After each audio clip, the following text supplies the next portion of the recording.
man's hands shape the wood and the bone, fashioned from the stars like no other can. Bailey builds guitars with the wind and the sun.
Hey, welcome folks to the Guitar Making channel.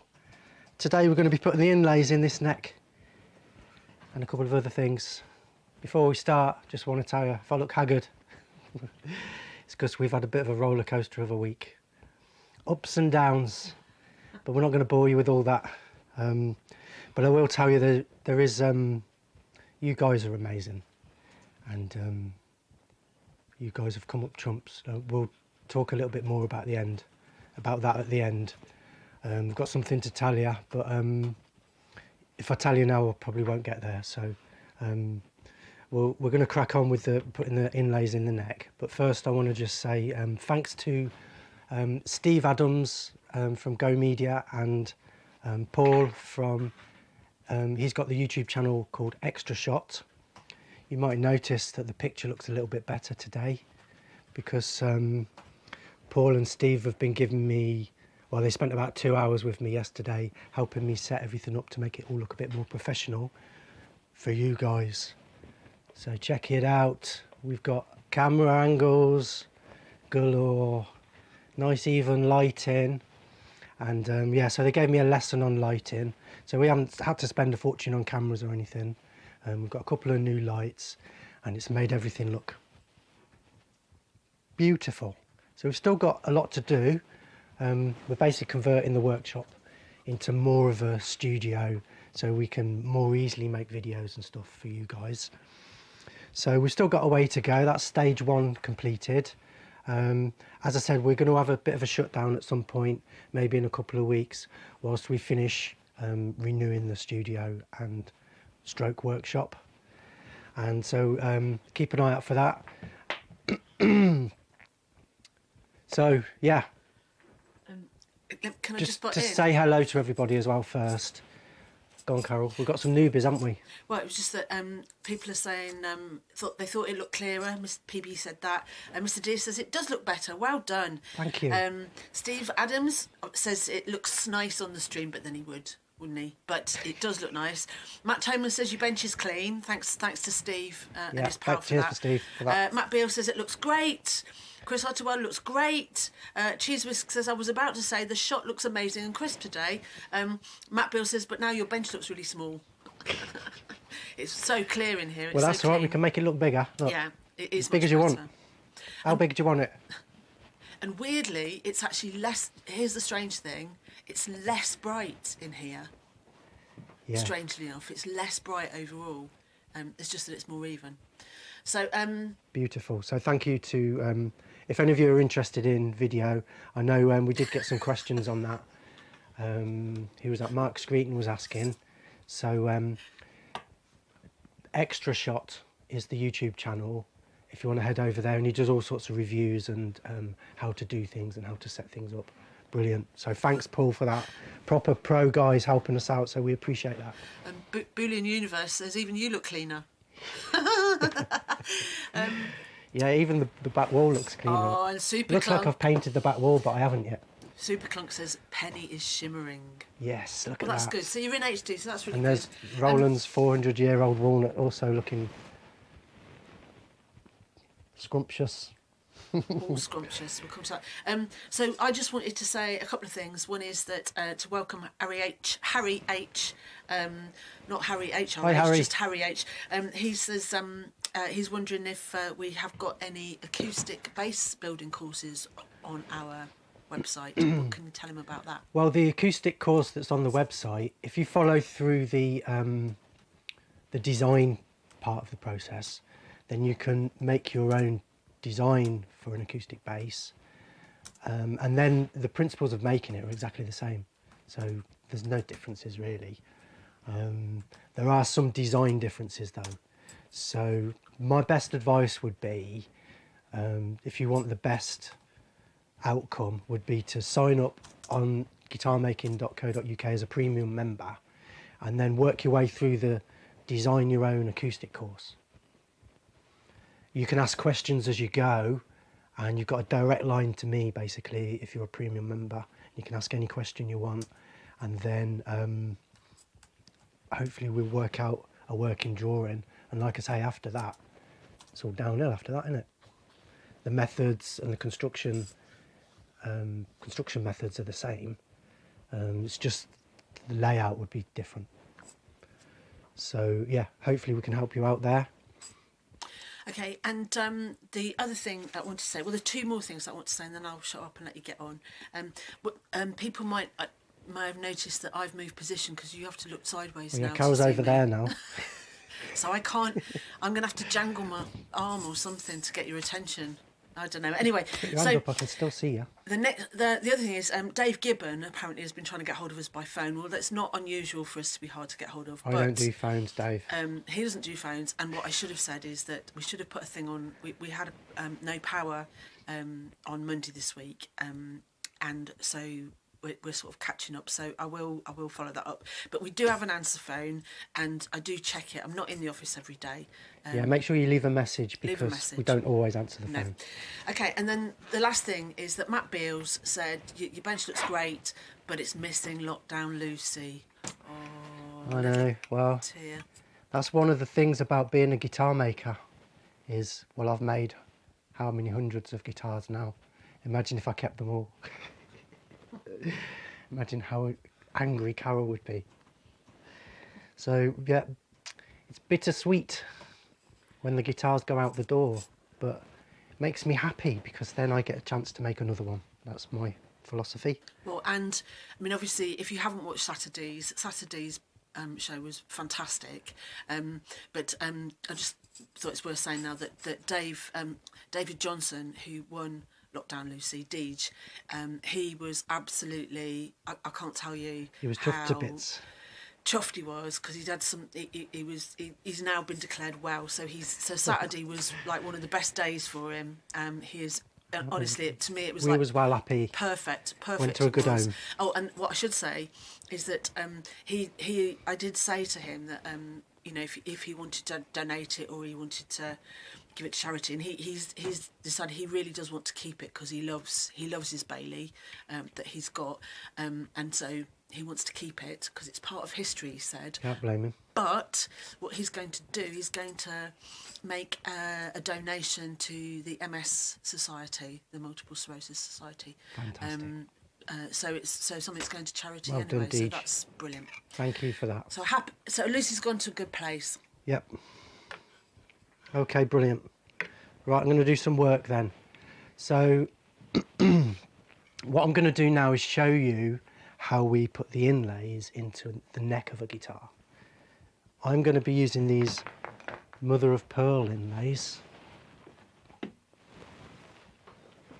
might show you a few different ones as we go. Where are they?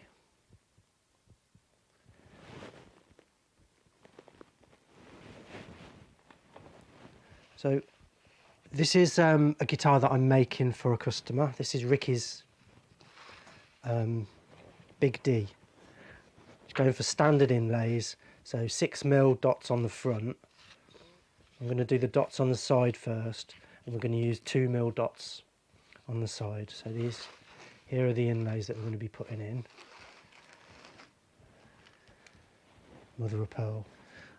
If you're interested, I'll show you a few different options. And also, if you're interested in doing different shaped inlays rather than just a simple round dot, I already did a live stream on that, making your own custom inlays. If you search the channel for custom inlays, then you'll find something on that. But what I wanted to show you today was just very simple, basic mother of pearl inlays that we put on our acoustic guitars. So I'll show you. First of all, we mark them out, then we drill a hole. We're going to use super glue to glue the dot in, and then sandpaper to rub it flush. So I've already marked out some of these dots. I didn't want to bore you by having to watch me mark them all out, so what I've done is already marked out most of them, and I'm just going to show you. I've got 2 here and the 12th fret, because that's different. There's 2 dots on the 12th fret. So let's start with this one here. I've already done the 3rd fret and the 5th fret. So on the 7th fret, can we see that? So this is how I do it, right? I'm not sure what you can see there, but I've got a fret here and a fret here. Can you see the frets, Carol? Might need a bit more light there. Yeah, I can see the dots. You mean the holes? The frets there and there. Yeah, I can see them. Okay, you sure? Yeah, and I'm looking on the small screen. Okay, so what I'd like to do is use a nice round number like 100 and put it in the middle. Guess the middle. And then you can use these lines just to line it up to make sure it's exactly the same distance from each fret. So without doing any fancy maths, you'd be amazed how accurate you can line that up. You could mark this first with a pencil. I'm just going straight for my pokey thing. And I'd also check it's in the middle this way as well. But because I've done it so many times, I've got a pretty good eye.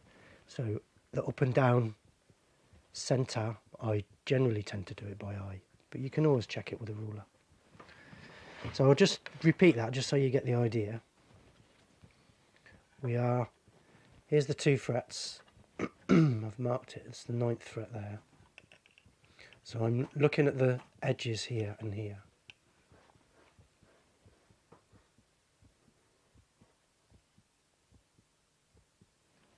And I'm going to mark the centre. And then I just check it this way as well. Looks good.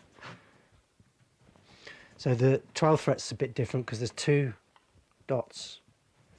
But I'll do the same thing. I'll find the centre. First of all, find the centre.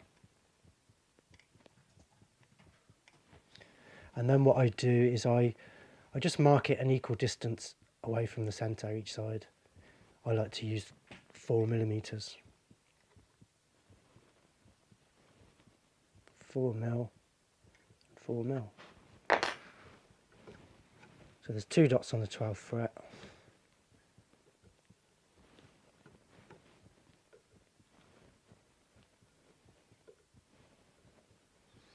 And I've already marked these, the last few, the 15th, 17th and 19th. Already marked. So notice that I'm using a very fine pokey thing, otherwise known as a scriber. So I mark it with a really fine one, and then I go with a normal punch. So this is a normal drill punch.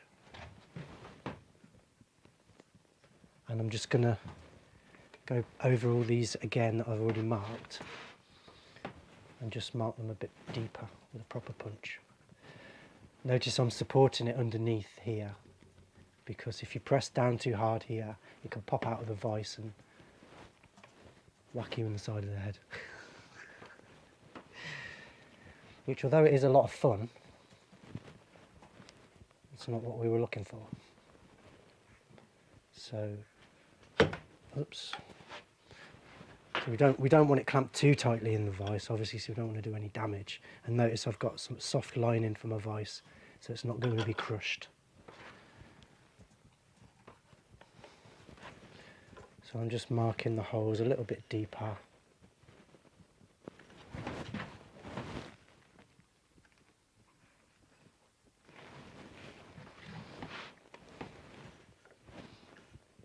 Makes it easier to drill.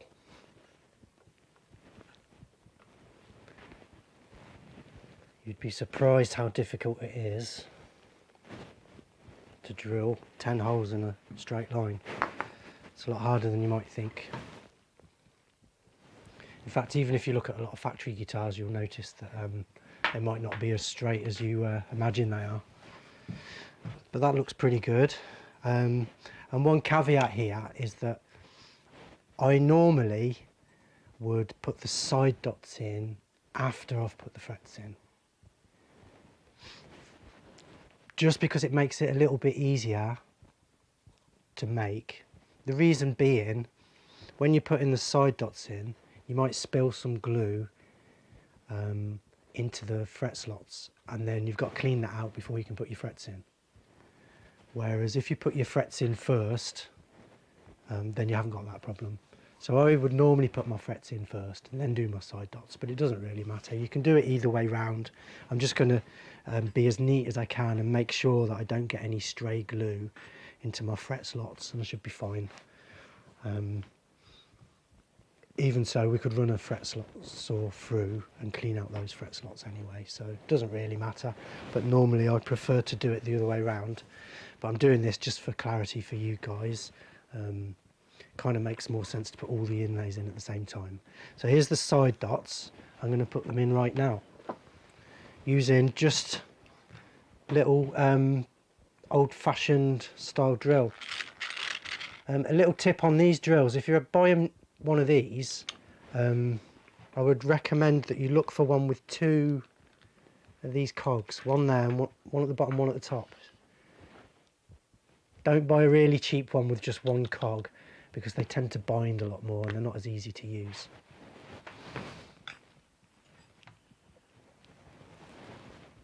So let's do it. Can you do some switching, Carol, while I get angry with the drill?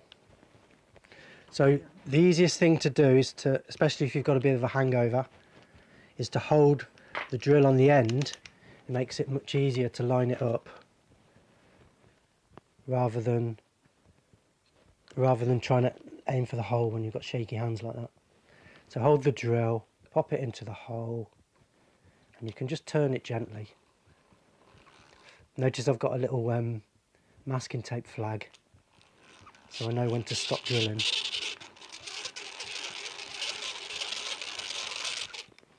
And I'm just going to whiz down and drill these holes.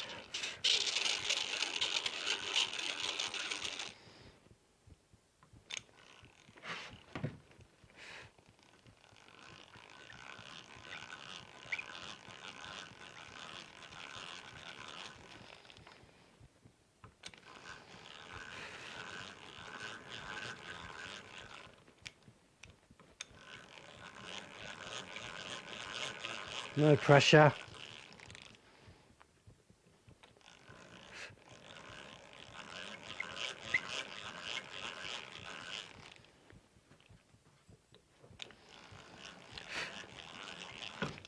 Now if it's going to go wrong, it's always going to be the last one,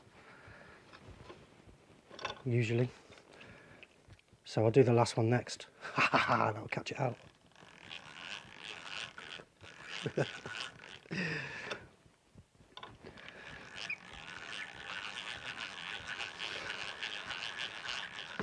Don't think this drill's the sharpest. Need to maybe replace it.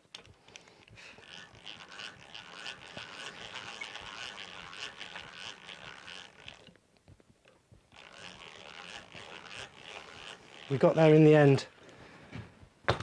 Now putting the dots in, if we do them here and we drop a dot, it goes onto the floor and we'll never see it again. So they're really tiny and hard to find. So we're going to take it out of the vise now and put the dots in over on the bench. Sometimes you get a bit of burr which you need to clean up.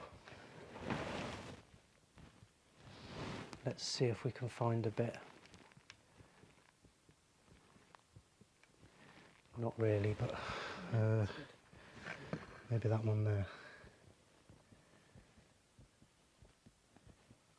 So you can just put something, poke it in the hole, get the burr out of the way.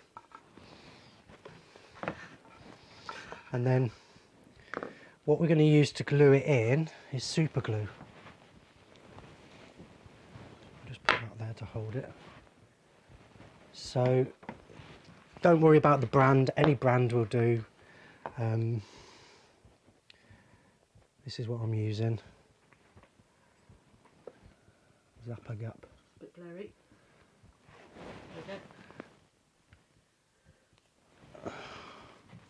I'm using the medium. It comes in thin and thick, and there's different brands, it doesn't matter about the brand. I like this one because it comes with a little tip that you can use to be more accurate with. So all we're going to do, put some glue in the hole and then drop a dot in and then press it in. We want to maybe not press it in too far. If it goes below the surface of the wood, then you'd have to sand the wood down to the dot, which is not good because you're changing the shape of the fretboard. So we want to leave the dot sticking up slightly, so when we sand it flush, we're only sanding the dot down a little bit until it's level with the wood. So let's have a go at that. Camera falls away now. So let's just do a bit of glue in there. Sometimes it's a good idea to have your pokey thing to pop any air bubble, and you might want to just do one at a time, but I'm going to do 3.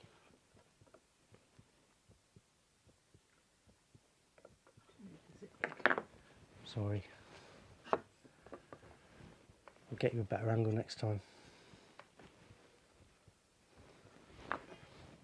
So what I do is I manipulate a dot until it's got just the corner in, and then you should be able to just press it.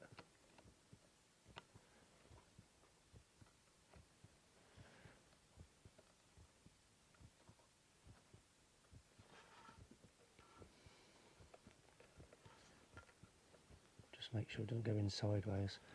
There we go. Just gently press it. Sometimes you need to give them a little tap. You can use a soft-faced hammer, or even just the back of your punch, just to gently tap it. There we go. So let's get the rest of these in, and then we can do the inlays on the front, and I'll show you what everybody gets wrong. Even me when I started.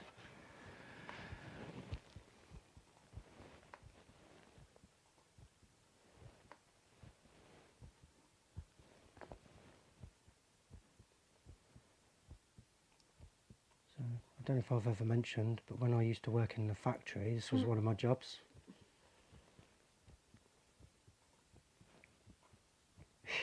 Yawn. But I used to be able to put the glue in 6 necks and then get all the dots in before the glue dried. I don't know how I did it.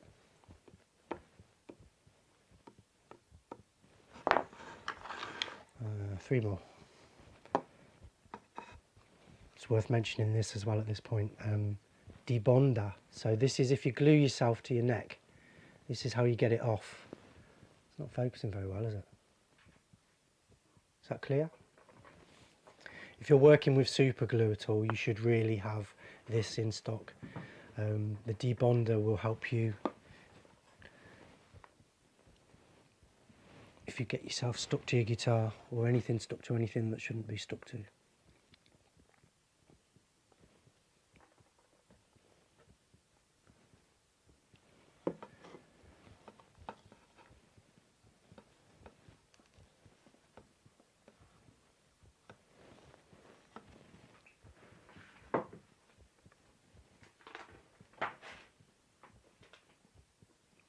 Beautiful. There we go. Just a little tap. Done. Now this is zip kicker. So this stuff is accelerator for super glues, or Viagra for super glue, I call it. So if we just give it a squirt,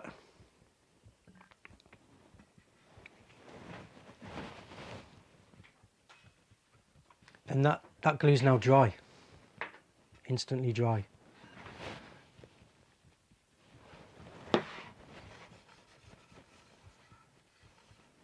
Beautiful. So that's them done. They're ready to be sanded flush. Well, I'll do that in a minute after I've done the front dots. I'm going to move the vise out of the way for this.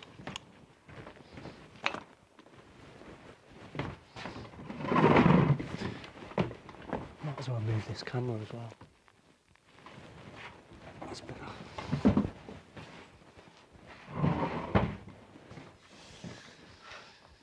Right, so front dots. Let me show you first of all what everybody does wrong, including me. So we want our dots there, 3, 5, 7, 9, 2 on the 12th, and then 3, 5, 7, same as on the side there. So I just mark the position roughly. So what everybody does wrong is they want to do a cross like this.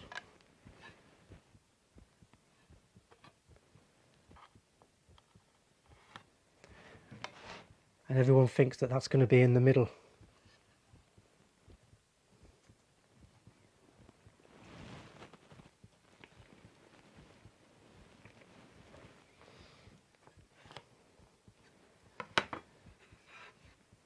Can you see the pencil on, Carol? Yeah. So this cross, it might be pretty close to the centre, but there's always a bit of error between, are you putting your ruler on the side of the fret, the middle of the fret, or the edge of the fret? There's always a little bit of error. You've got that both sides, and then repeated on this side. So for me, that's 4 possible errors. 1, 2, 3, 4, while you're trying to line it up. Your pencil needs to be super sharp, otherwise, by the time you get down here, your cross is getting really big and fat, and it's not as accurate. But the main thing is, there is enough error there, believe it or not. By the time you've marked them all out, they all end up wonky. You never get them in a straight line. So it might seem strange, but a cross is not the best way to do it. So I'm going to show you the best way to do it now. And put simply, we're going to draw a centre line and then find the centre of each fret like you just saw me do on the side. So the first thing to do is draw a centre line. I think if I put it on this, it might be easier to see.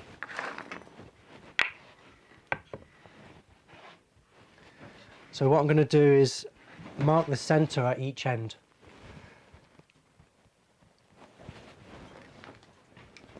Again, using the same method.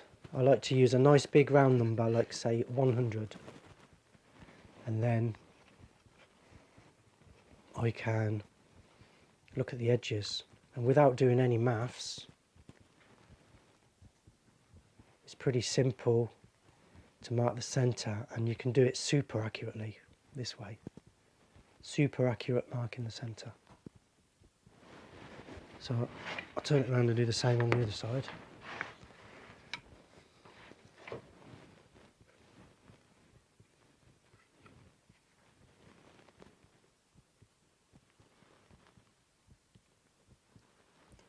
No maths involved.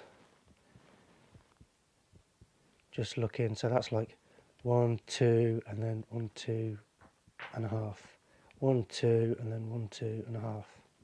Then we can mark the centre. Having done that, easy just to join it up with a centre line.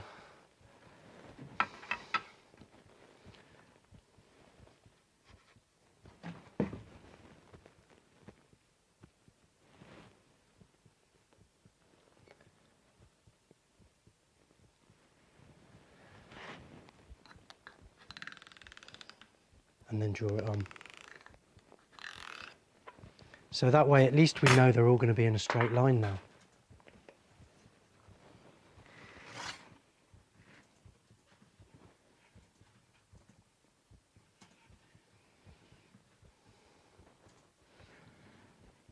There it is. It's there somewhere.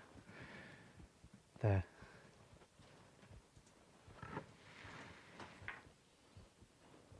Beautiful, look at that. Crystal clear.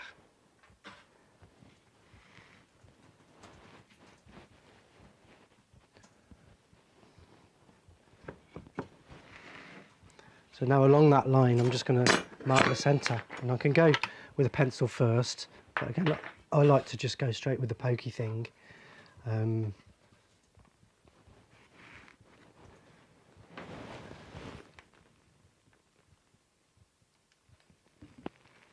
find it's plenty accurate enough just to go straight with the pokey thing. So along the centre line, I'm going to skip over the 12th fret because that's slightly different again, and I'll show you how we do that. So that there is an accurately marked centre, and if I show you on the close-up cam in a second,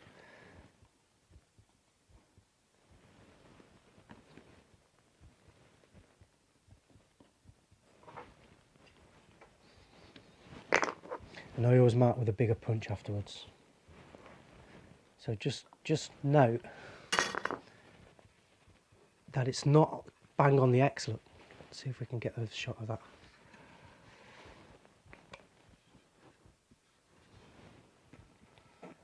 Don't know if you can tell, but that's super accurately measured, and notice it's just slightly off the X, because the X it's hard to get the X accurate. As you can see, I've gubbed it there. But just take my word for it, it's much easier to draw a centre line first, and then you only have to get the centre one way. So I'm going to just quickly go down and mark these, and then I'll show you how we drill them. 12th fret's slightly different.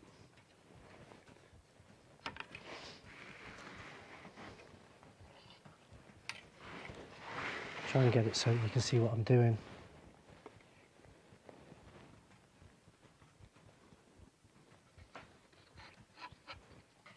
This one here.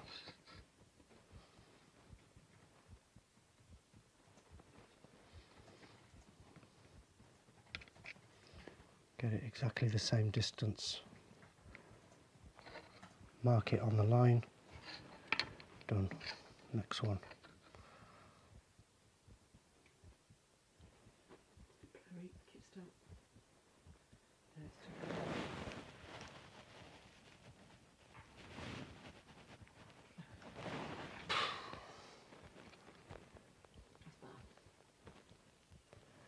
Yeah, it's a tricky one to get on the cameras, this one. Skipping over the 12th fret.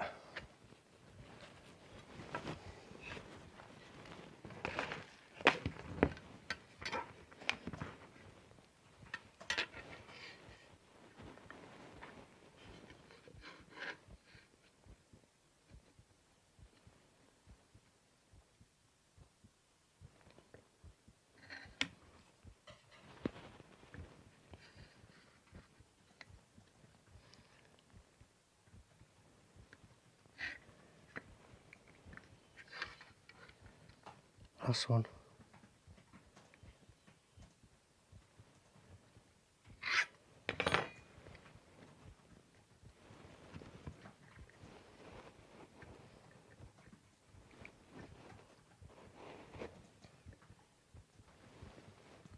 So on the 12th fret, guess what we're going to do?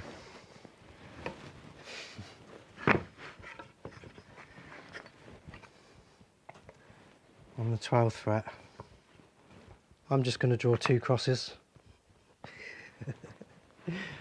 So it's different for the 12th fret because they're not on the centre line, then it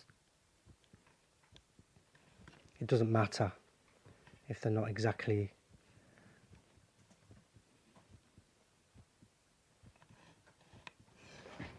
on the same line, because you can't tell. 2 crosses, that's one way to do it. But what I always do is I go over it and I measure the centre of the cross. Let's say that's 1/2 inch, or it just happens to line up with 1/2 inch. So I'm going to mark 1/2 inch from each side like that.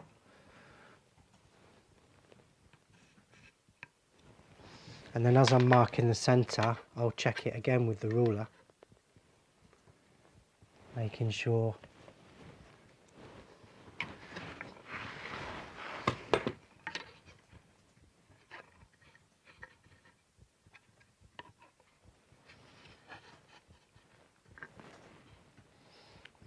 to mark it in exactly the right place.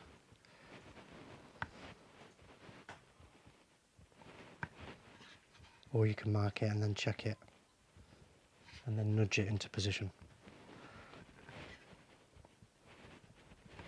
Something like that. So that way we can get all our holes in a nice straight line. Check twice, cut once. So having checked it, now I'm going to just go with the bigger punch. I like to punch it with a bigger punch, like that. So I'm going to just quickly do that.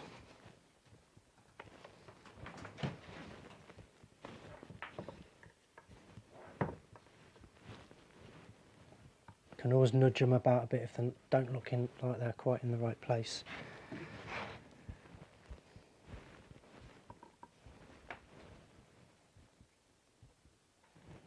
Yep, they look good to me. So to drill them, I'm gonna clamp it. A couple of wooden clamps like this.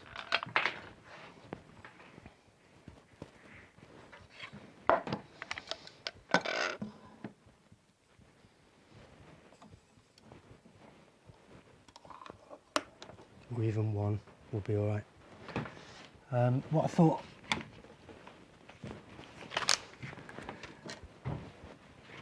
is best is to use a pilot hole. I'm going to put a bit of masking tape on the end of it.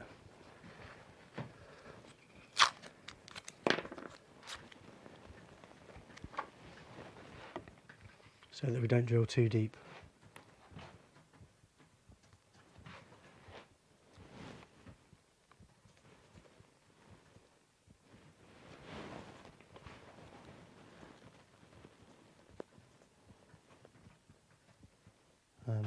We only need to drill a couple of mil deep. It's just to mark it for a pilot hole. Something like that.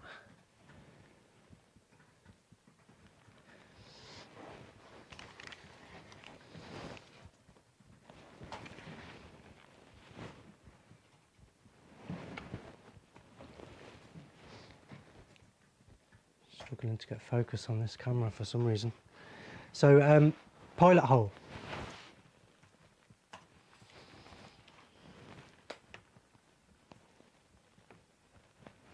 Let's do this one. Again, put the drill into the hole and just drill.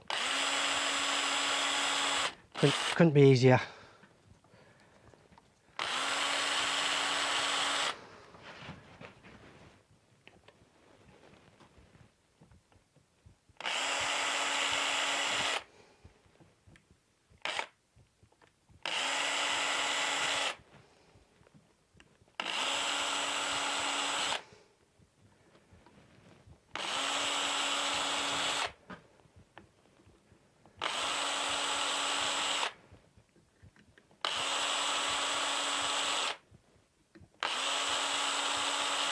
Beautiful, and now we can go ahead and drill with the actual drill. So as the mantra goes, we always do a test in a piece of scrap, which I did this morning before you guys even got here. But there's no reason why we couldn't do it again. To do a test, I would always just drill the pilot hole and then test using the intended drill.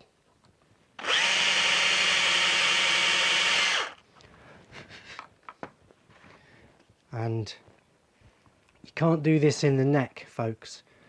Never test fit your inlay in the neck, because you can't get it out without damaging your neck or damaging the inlay. So never test it in your neck, but you can test it in your bit of scrap. Just going to pop it into the hole. See how it fits. It's tight. A little tap and it's in. Lovely. So that's a perfect size hole. It's basically size for size. You buy a 2mm dot, you drill a 2mm hole. Buy a 3mm dot, you drill a 3mm hole. This is 6mm. So guess what size hole is? I'll let you guys figure that out. So I'm going to now just go ahead and drill all these inlays. To get the depth, we could put another masking tape flag on. But I find it can get in the way, and because it's such a shallow hole, what happens is if you touch the flag, it can push it up the drill a little bit, and then your next hole's a bit deeper. You hit the flag again and it pushes it up a bit more, and then your next hole's deeper, and by the time you get to the end, you're drilling through your neck. So here's what I prefer to do, is I just drill a hole how deep I think it's going to be. If it's too shallow, then you can just pop the drill back in and drill a bit deeper. If you drill slightly too deep, it's not a problem. You can just put 2 dots in, or don't push your dot all the way in, fill underneath with glue, it'll be fine. But preferably we want to drill it just the right depth, so that you just get a tiny bit of dot sticking up that's easy just to sand flat.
Beautiful.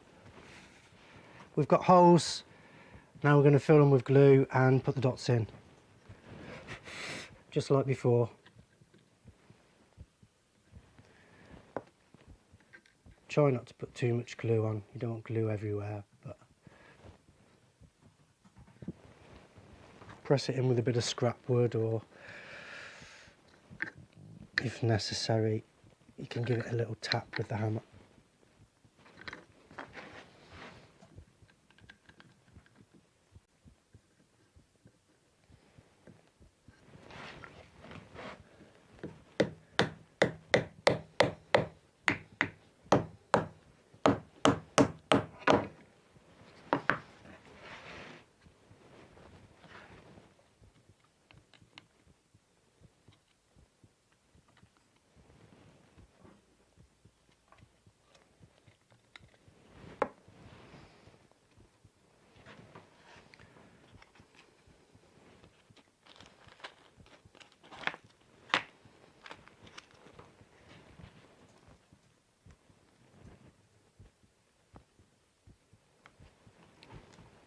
I like it when it's quiet. Okay, nearly there.